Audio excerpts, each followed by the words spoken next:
Always beware of taking on somebody else's job. Okay, so here's the deal. I got a call from a customer. They had this beautiful house and they said, I've already got the lights. You're gonna get this all the time. You gotta use caution before you say yes. I looked at the pictures from the prior year. It looked fantastic. It was a big job. I bid it real high. That way, if the customer took it, then I would be able to figure it out. The customer took it, I got here, it's a mess. Let me walk you through some of it. We show up and there's these two big bins right here and we open them up and there is just so many cut pieces.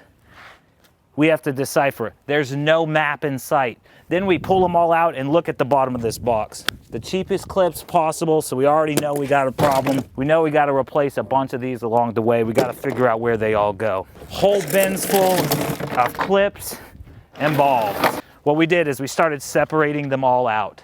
You can see we put them all over the place. And I was just looking for any piece to the puzzle, any sort of clue. What does S6 mean? I don't know, okay? But start, S6 backside. Still don't know what that means.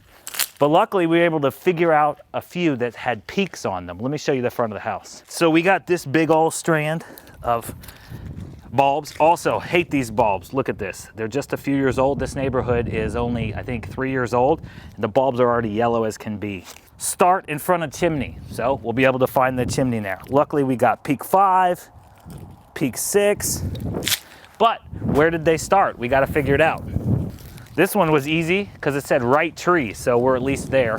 Some of the flower bed stuff made sense. It said flower bed right side, so we at least laid the flower bed out as quick as we can. But my advice is always get started as fast as possible. Don't wait around and figure the whole puzzle out because you'll be there all day. So I found one that said start left side, called the customer out and I said, do you remember last year where on the left side it started? And he said, whole way at the back of the house. So I just started running those and sure enough, the first thing lined up. This thing had said hip on it, didn't make any sense, but when we got there it did. This other piece said peak 2. So what we've identified so far is this is peak 1, that's peak 2. So my guess is this one or this one is peak 3 and 4, or that one is peak 3 and 4. So we're gonna figure it out one step at a time. You see all these clips on the ground? That's why you don't use open clips. They fall off like crazy. It's such a pain in the butt. So what we're actually doing, got this over at Let's Get Lit Supply, but I went over and grabbed the flex clip. We're gonna throw these off. We're just gonna push them right over the top. And now we got a clip that's gonna stay on for us. It's gonna cost us a little bit extra money, but on takedown and next year, it's well going to be worth the time for us to switch these clips off this year and not deal with it in the future. A couple other crap things that we've come across along the way. These bulbs are all corroded out, breaking out. That's a cheap bulb.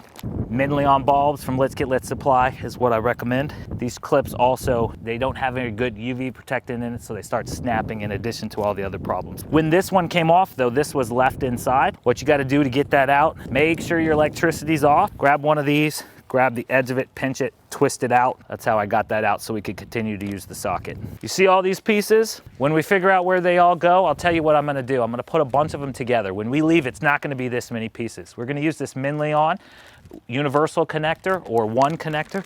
We're gonna connect 2 and 3 and 4 of these together. We're gonna leave with a lot less pieces to decipher next year.